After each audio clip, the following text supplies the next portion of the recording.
ಅನೈತಿಕ ಸಂಬಂಧಕ್ಕೆ ಮತ್ತೊಂದು ಹೆಣ ಬಿದ್ದಿದೆ. ಕಲ್ಲಿನಿಂದ ಜಜ್ಜಿ ವ್ಯಕ್ತಿಯನ್ನ ಬರ್ಬರವಾಗಿ ಹತ್ಯೆ ಮಾಡಿರುವಂತಹ ಘಟನೆ ಕಲಬುರಗಿ ಜಿಲ್ಲೆ ಸೇಡಂ ಪಟ್ಟಣದಲ್ಲಿ ನಡೆದಿದ್ದು, ಶೇಖ್ ರಿಯಾಜ್ 45 ವರ್ಷದ ಮೃತ ದುರ್ದೈವಿ ಜಹೀರ್ ಹೆಂಡತಿಯ ಜೊತೆಗೆ ಅನೈತಿಕ ಸಂಬಂಧವನ್ನು ಹೊಂದಿದ್ದ. ಅದರ ಶಂಕೆಯ ಮೇರೆಗೆ ಶೇಖ್ ರಿಯಾಜ್ನನ್ನ ಜಹೀರ್ ಶಹಾಬುದ್ದೀನ್ ಕೊಲೆ ಮಾಡಿದ್ದಾನೆ. ಶೇಖ್ ರಿಯಾಜ್ ಲಾರಿ ಚಾಲಕನಾಗಿದ್ದು ಕೆಲಸ ಮುಗಿಸಿ ಮನೆಗೆ ಹೋಗುವಾಗ ಹತ್ಯೆಯಾಗಿದ್ದಾನೆ. ಘಟನೆ ಸಂಬಂಧ ಸೇಡಂ ಪೊಲೀಸ್ ಠಾಣೆಯಲ್ಲಿ ಪ್ರಕರಣ ದಾಖಲಾಗಿದ್ದು, ಆರೋಪಿ ಜಹೀರ್ ಶಹಾಬುದ್ದೀನ್ನನ್ನ ಪೊಲೀಸರು ವಶಕ್ಕೆ ಪಡೆದಿದ್ದಾರೆ.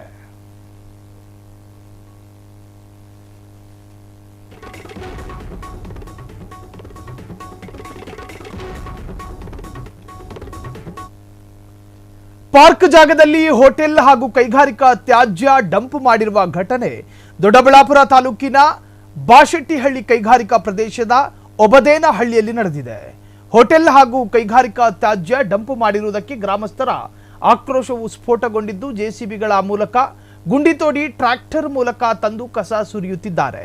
ಕೇಳಲು ಹೋದರೆ ನಮ್ಮ ಮೇಲೆ ಕಿಡಿಗೇಡಿಗಳು ದರ್ಪ ತೋರಿಸುತ್ತಿದ್ದಾರೆ ಎಂದು ಆರೋಪಿಸ್ತಾ ಇದ್ದಾರೆ. ಜೊತೆಗೆ ಸುತ್ತಮುತ್ತಲಿನ ಗ್ರಾಮಗಳ ಕೆರೆ ಕುಂಟೆಗಳ ನೀರು ಅಂತರ್ಜಲ ಕಲುಷಿತಗೊಂಡಿದ ಕಾರಣ ಕೂಡಲೇ ಸಂಬಂಧಪಟ್ಟ ಇಲಾಖೆಯವರು ಸೂಕ್ತ ಕಾನೂನು ಕ್ರಮ ಜರುಗಿಸಬೇಕು ಎಂದು ಆಗ್ರಹಿಸಿ ಎಚ್ಚರಿಕೆಯನ್ನ ನೀಡಿದ್ದಾರೆ.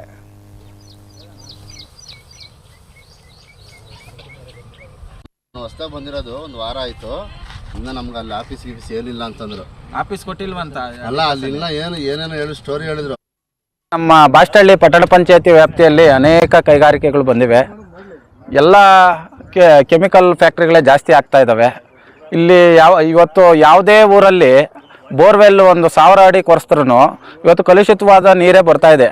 TDS ಇವತ್ತು 1300ಗಿಂತನೂ ಹೆಚ್ಚಿಗೆನೇ ಬರ್ತಾ ಇದೆ. ಕಾರಣ ಏನಂದರೆ, ಈ ಥರ ತ್ಯಾಜ್ಯ ವಸ್ತುಗಳನ್ನ ಭೂಮಿ ಅಗದ್ಬಿಟ್ಟು ನೆಲ ಅಗದ್ಬಿಟ್ಟು ಒಳಗಡೆ ಊತಿಕ್ಕಿದ್ರೆ ಅವೆಲ್ಲ ಕೆಮಿಕಲ್ಸ್ ಎಲ್ಲನೂ, ಈಗ ಮೆಡಿಸಿನ್ಸ್ ಇದೆ, ಎಲ್ಲನೂ ಇದೆ.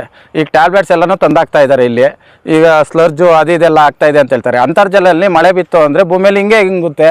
ಆಸಿಡ್ ಎಲ್ಲನೂ ಶುದ್ಧವಾದ ನೀರಿಗೆ ಟಚ್ ಆಯಿತು ಅಂದರೆ ಎಲ್ಲ ಕಲುಷಿತಗೊಂಡೇ. ಇವತ್ತು pH ಮಟ್ಟ ನಮ್ದು ಏನೇ ಕುಡಿಬೇಕಂದ್ರೂ 6.5 ಇರಬೇಕು, ನ್ಯೂಟ್ರಲ್ ಇರಬೇಕು. ಇವತ್ತು ನಮ್ಮ ಏರಿಯಾದಲ್ಲಿ ಯಾವುದೇ ಒಂದು 11 ಹಳ್ಳಿಯಲ್ಲಿ ಏನಿದೆ ಎಲ್ಲ ನೀರು ಚೆಕ್ ಮಾಡ್ಕೊಂಬರ್ರಿ. ಇವತ್ತು ಒಂದು pH ಪೇಪರ್ ಚೆಕ್ ಮಾಡ್ಕೊಂಬಂದ್ರೂ ಆಸಿಡೇ ಬರುತ್ತೆ. 6.5ಕ್ಕಿಂತ ಬಿಲೋನೇ ಬರ್ತಾ ಇದೆ ಹೊರತು ಜಾಸ್ತಿ ಬರ್ತಾ ಇಲ್ಲ. ಬೇಸಿಕಲ್ಲಿ ಹೇಳ್ಬೇಕಂದ್ರೆ ಈಗ ಇಲ್ಲಿ ಕೆಮಿಕಲ್ಸ್ ಫ್ಯಾಕ್ಟ್ರಿ ಆಲ್ಮೋಸ್ಟ್ ಎಲ್ಲನೂ ನಮ್ಮ ಇಂಡಸ್ಟ್ರಿಯಲ್ ಏರಿಯಾಗೆ ಕೊಟ್ಬಿಟ್ಟಿದ್ದಾರೆ ಸರ್ಕಾರದವರು. ಸರ್ಕಾರದ ವತಿಯಿಂದ ಇಲ್ಲಿ ಏನೇ ಒಂದು ಮುಂಜಾಗ್ರತೆಯಿಂದ ಯಾವುದೇ ಕ್ರಮಗಳನ್ನು ಕೈಗೊಂಡಿಲ್ಲ. ಆದರೆ ಅವೈಜ್ಞಾನಿಕವಾಗಿ ಎಲ್ಲ ಫ್ಯಾಕ್ಟ್ರಿಗಳು ಓಪನ್ ಆಗೋದಕ್ಕೆ ಬಿಟ್ಬಿಟ್ಟಿದ್ದಾರೆ. ಇವತ್ತು ನೋಡ್ರಿ, ಇವತ್ತು ಯಾವುದೇ ಊರಲ್ಲಿ ಹೋಗ್ಬಿಟ್ಟು ಬನ್ರಿ, RO ವಾಟ್ರ್ ಬಿಟ್ಟು RO ವಾಟ್ರೇ ಬಳಸ್ತಾ ಇದ್ದಾರೆ. ಇವತ್ತು ಯಾವುದೇ ಒಂದು ಮನೇಲಿ ಹೋಗ್ರಿ, ಕಿಡ್ನಿ ಪೇಷಂಟ್ಸ್ ಇದ್ದಾರೆ, ಶುಗರ್ ಪೇಷಂಟ್ಸ್ ಇದ್ದಾರೆ, ಥೈರಾಯ್ಡ್ ಪೇಷಂಟ್ಸ್ ಇದ್ದಾರೆ. ಎಲ್ಲ ಕಾಯಿಲೆಗಳು ನಮಗೆ ಅಟ್ಯಾಕ್ ಆಗ್ತಾ ಇದ್ದಾವೆ. 11 ಊರಲ್ಲಿ ನೀವು ಚೆಕ್ ಮಾಡಿಸ್ಬಿಡ್ರಿ, ಪ್ರತಿ ಮನೆಗೂ 1ರಿಂದ 2 ಕಿಡ್ನಿ ಪೇಷಂಟ್ ಇದ್ದೇ ಇದ್ದಾರೆ. ಆಲ್ರೆಡಿ ಅರ್ಕಾವತಿ ಹೋರಾಟದಿಂದ ಅದ ಕಡೆ ಮಜರಾ ಹೊಸಳ್ಳಿ, ದೊಡ್ಡ ತುಮಕೂರು, ಈ ಸರೌಂಡ್ ಸುತ್ತಮುತ್ತಲ ಪ್ರದೇಶಗಳೆಲ್ಲ ಅನೇಕ ಹೋರಾಟಗಳು ಮಾಡ್ತಾ ಇದ್ದಾರೆ.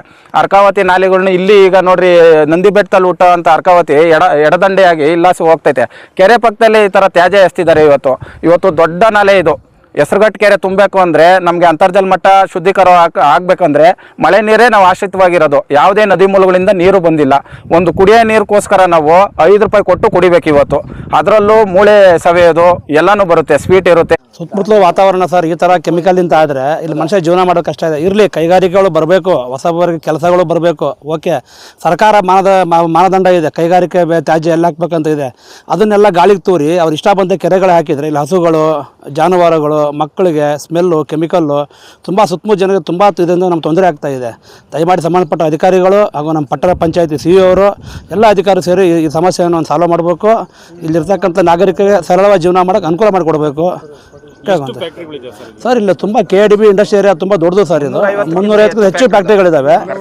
ಅವ್ರಿಗೆ ಗೊತ್ತಿದೆ, ಬಟ್ ಅವರು ಪೊಲ್ಯೂಷನ್ ಮಂಡಳಿಯವರು ಇದ್ಮೇಲೆ ಆ್ಯಕ್ಷನ್ ತೊಗೋಬೇಕು. ಸಂಬಂಧಪಟ್ಟ ಅಧಿಕಾರಿ ಈಗ ಇರಲಿ, ಈಗ ಕೆಲಸಗಳು ಉದ್ಯೋಗಗಳು ಬೇಕು, ಉದ್ಯೋಗ ಕೊಟ್ಟಿದ್ದಾರೆ. ಇಲ್ಲಿ ಘನತ್ಯಾಜ್ಯ ಹಾಕುವಂಥ ಒಂದು ಘಟಕ ವಿಲೇವಾರಿ ಘಟಕ ಇದೆ, ಅಲ್ಲಿ ವಿಲೇವಾರಿ ಮಾಡಿ. ಎಲ್ಲಂದ್ರೆ ಕೆರೆಗೆ ಹಾಕೋದು, ಊರಲ್ಲಿ ಹಾಕೋದು, ಜನ ತೊಂದರೆಗಳನ್ನು ಮಾಡೋದು ಮಾಡಬೇಡಿ ಅಂತ ಕೇಳ್ಕೊಂತೀನಿ. ದೈವ ಸ್ವರೂಪಿ ಹಸು ಮತ್ತು ಮಾನವನ ನಡುವೆ ಅವಿನಾಭಾವ ಸಂಬಂಧ ಇದೆ. ಹಸುವೇ ಸತ್ಯ, ಹಾಲು ನಿತ್ಯ. ಹಸುಗಳಿಗೂ ಮಾನವನಿಗೂ ಅವಿನಾಭಾವ ಸಂಬಂಧವಿದೆ. ರೈತ ಮಹಿಳೆಯರು ಹಸುವಿನ ಹಾಲಿನಿಂದ ಬಂದ ಹಣವನ್ನ ಕುಟುಂಬದ ನಿರ್ವಹಣೆಗೆ ಬಳಸುತ್ತಿದ್ದಾರೆ ಎಂದು ಶಕು ನಿ ತಿಮ್ಮನಹಳ್ಳಿ ಹಾಲು ಉತ್ಪಾದಕರ ಸಂಘದ ಅಧ್ಯಕ್ಷ ವಿಜಯಶಂಕರ್ ಹೇಳಿದ್ದಾರೆ. ಶಕುನಿ ತಿಮ್ಮನಹಳ್ಳಿ ಗ್ರಾಮದ ಹಾಲು ಉತ್ಪಾದಕ ಸಹಕಾರ ಸಂಘದ ವಾರ್ಷಿಕ ಸಭೆ ಉದ್ಘಾಟನೆ ಮಾಡಿ ಅವರು ಮಾತನಾಡಿದರು. ಹೈನುಗಾರಿಕೆಯಲ್ಲಿ ತೊಡಗಿಸಿಕೊಂಡಿರುವ ಮಹಿಳೆಯಾಗಲಿ ಪುರುಷನಾಗಲಿ ಮರಣ ಹೊಂದಿದಾಗ ಪರಿಹಾರ ನೀಡುತ್ತಿರುವುದು ಒಳ್ಳೆಯ ವಿಚಾರ. ಆದರೆ 75 ವರ್ಷ ಮೇಲ್ಪಟ್ಟ ವ್ಯಕ್ತಿಗಳ ಸಾವನ್ನಪ್ಪಿದರೆ ಅಂಥವರಿಗೆ ಪರಿಹಾರ ಸಿಗುತ್ತಾ ಇಲ್ಲ. ಅವರಿಗೂ ಸಹ ಪರಿಹಾರ ನೀಡಬೇಕು ಎಂದು ಕೋರಿ ಮನವಿಯನ್ನ ಮಾಡಿದ್ದಾರೆ.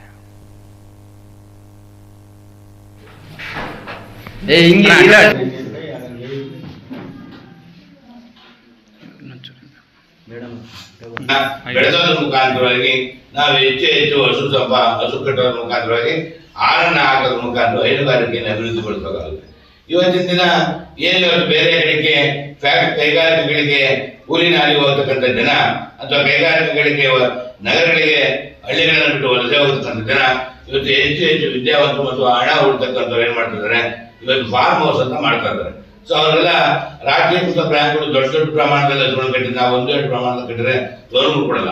ದೊಡ್ಡ ಪ್ರಮಾಣದಲ್ಲಿ ಕಟ್ಟಿದಾಗ ಅವರಿಗೆ ಲೋನು ಇತ್ಯಾದಿಗಳನ್ನ ಪಡ್ಕೊಳ್ಳೋದ್ರ ಮುಖಾಂತರವಾಗಿ 100, 200, 300 ಹಸುಗಳನ್ನು ಕಟ್ಟೋದ್ರ ಮುಖಾಂತರವಾಗಿ ದೊಡ್ಡ ಹೈನುಗಾರಿಕೆ ತೊಡಗಿಕೊಂಡಿದ್ದಾರೆ.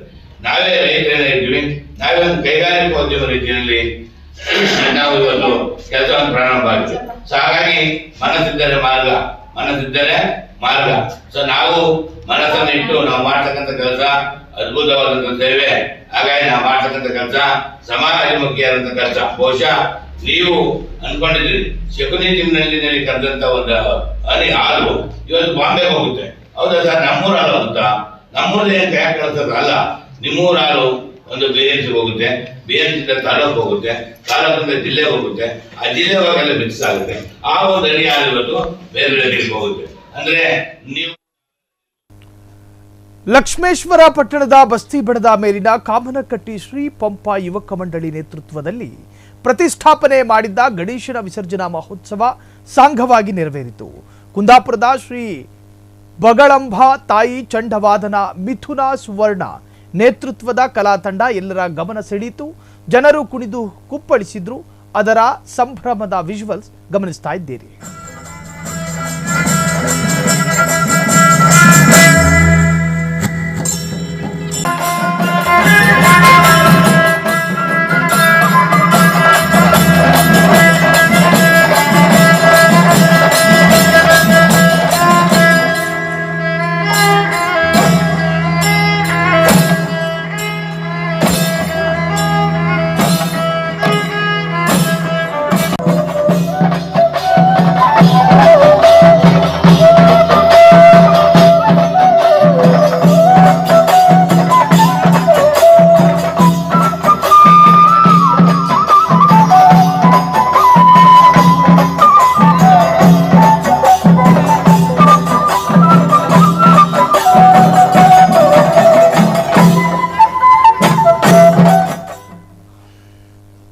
ಇದೇ ದಿನದ ಕರ್ನಾಟಕ ರೌಂಡ್ ಅಪ್ ನೋಡ್ತಾ ಇರಿ ಫ್ರೀಡಂ ಟಿವಿ, ಇದು ಜನಸಾಮಾನ್ಯರ ಶಕ್ತಿ. ಕ್ಷಣ ಕ್ಷಣದ ಸುದ್ದಿಗಳಿಗಾಗಿ ಫ್ರೀಡಂ ಟಿವಿ ಸಬ್ಸ್ಕ್ರೈಬ್ ಮಾಡಿ, ಲೈಕ್ ಮಾಡಿ ಹಾಗೂ ಫಾಲೋ ಮಾಡಿ. ಹೊಸ ಸುದ್ದಿಗಳ ನೋಟಿಫಿಕೇಶನ್ಗಾಗಿ ಬೆಲ್ ಐಕಾನ್ ಮೇಲೆ ಕ್ಲಿಕ್ ಮಾಡಿ.